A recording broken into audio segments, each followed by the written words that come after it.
शादी के 1 साल तक मेरे पति ने मुझे छुआ नहीं। उसके बाद जो हुआ उसने मुझे हिलाकर रख दिया। दरअसल जब मेरी शादी हुई थी तो उस समय मैं केवल 26 साल की थी। अपनी शादी को लेकर मैं बहुत एक्साइटेड थी। ऐसा इसलिए क्योंकि मुझे यकीन था कि मेरे माता पिता की तरह मेरा वैवाहिक जीवन भी काफ़ी अच्छा होगा। उन्होंने मेरे लिए एकदम सही इंसान चुना होगा जो मुझे हमेशा खुश रखेगा। लेकिन मैं नहीं जानती थी कि मेरी किस्मत में कुछ और ही लिखा था। शादी से पहले मैं अपने होने वाली पति से 1-2 बार मिली थी। वह काफ़ी शर्मीला और शिष्ट था। उसे देखकर मुझे यही लगा कि वह मेरे लिए एकदम परफेक्ट है। मैं अपने फैसले से काफ़ी ज़्यादा संतुष्ट थी। मेरे पिता ने भी मेरी शादी बहुत अच्छे से की थी। लेकिन शादी की पहली रात मेरे साथ कुछ ऐसा हुआ जिसने मेरी ज़िंदगी को पूरी तरह हिलाकर रख दिया। सभी जानते हैं कि शादी की रात कितने मायने रखती हैं। इस अनुभव को यादगार बनाने के लिए मैंने खुद को तैयार रखा था। मेरे पति अंदर आए, बैठे और मुश्किल से कुछ मिनट ही मुझसे बात की। उन्होंने यह कहकर बात ख़त्म कर दी कि वह थक गए हैं। मैंने भी यही सोचा कि शादी की रस्मों के कारण थकान हो गई है, इसलिए मैंने भी इस बात पर ज़्यादा रिएक्ट नहीं किया। मेरी शादी को 1 सप्ताह बीत चुका था और मेरे पति ने मुझे अब तक छुआ नहीं था। मुझे कुछ अजीब सा लग रहा था, लेकिन मैं अपनी तरफ से पहल नहीं करना चाहती थी। ऐसा क्योंकि मैं भी बहुत शर्मीली स्वभाव की थी। वैसे तो वह बहुत सभ्य व्यक्ति था, लेकिन एक चीज़ जो मुझे बार बार परेशान कर रही थी वह यह कि वो मेरे साथ फिजिकल होने से कोई दिलचस्पी क्यों नहीं थी। यही नहीं, जैसे जैसे समय बीतता गया उसके साथ रहकर मुझे ऐसा लगने लगा था वह मेरे पति बनने के बजाय दोस्त बना रहना ज़्यादा पसंद करते हैं। महीने बीतते गए, वैसे ही मुझे हर रोज़ एक नई चीज़ का अनुभव होने लगा। लेकिन एक दिन जब मैं अपने फ्रेंड के घर उसके शादी के सालगिरह पर जा रही थी, मैंने अपने पति से भी चलने को बोली, लेकिन वो मना कर दिए। फिर मैंने अकेले गई। जब मैं वहाँ से रात में पार्टी खत्म होने पर वापस घर आई, मैंने देखा कि कोई मेरे कमरे में साड़ी और श्रृंगार कर कोई बैठा है। ये देखते मेरे पैरों तले ज़मीन खिसक गई। मुझे लगा कि मेरे पति का किसी औरत से चक्कर चल रहा है। तभी ये शादी के इतने दिन बाद भी मुझे छुए तक नहीं। लेकिन जब मैं उस औरत के पास गई तो देखा कि वो कोई और औरत नहीं बल्कि मेरा पति है। मुझे तब पता चला कि ये तो एक किन्नर है।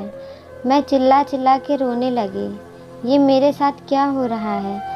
तब मैं समझ गई थी कि शादी से लेकर अब तक क्यों उसने मुझे छुआ तक नहीं, और क्यों अभी हमारे बीच न्यू कपल वाली फीलिंग नहीं थी।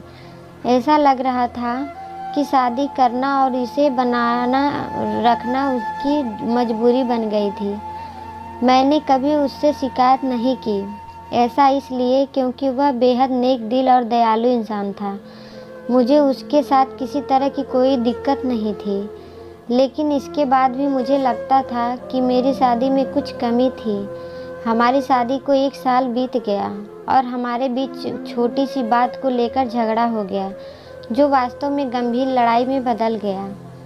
मेरे मन में गुस्सा था तो मैंने कह दिया कि मैं एक पति के लिए तरस रही हूँ जो मुझे कभी नहीं मिला और ना ही कभी मिलेगा।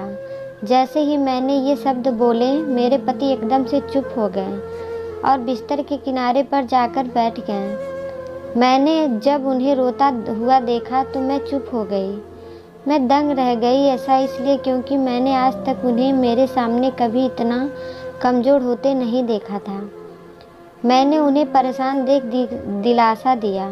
तभी उन्होंने मुझसे माफ़ी मांगी और कहा कि उनका इरादा मुझे चोट पहुंचाने का बिल्कुल भी नहीं था, लेकिन उन्हें महिलाएं पसंद नहीं हैं।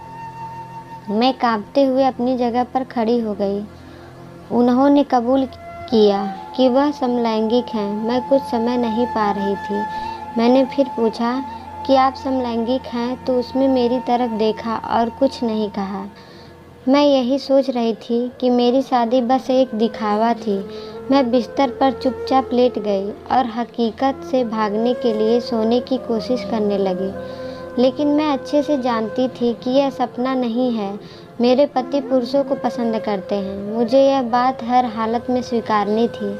लेकिन इस दौरान मेरी अपनी खुशी का क्या? मैंने अपनी खुशी की परवाह न किए बगैर उनके साथ जीवन भर शादी का ढोंग रचाने का फैसला किया। हालांकि मुझे धोखा देने के लिए उन्होंने मुझसे माफ़ी भी मांगी। उन्होंने कहा वह सब कुछ मुझसे बताना चाहते थे, लेकिन उन्हें लगा कि वैवाहिक जीवन में व्यस्त होने के बाद शायद वह बदल जाएंगे। लेकिन ऐसा नहीं हुआ। हमने फैसला किया कि वह अब ऐसा नहीं चल सकता। हमें किसी न किसी निष्कर्ष पर तो पहुंचना ही था।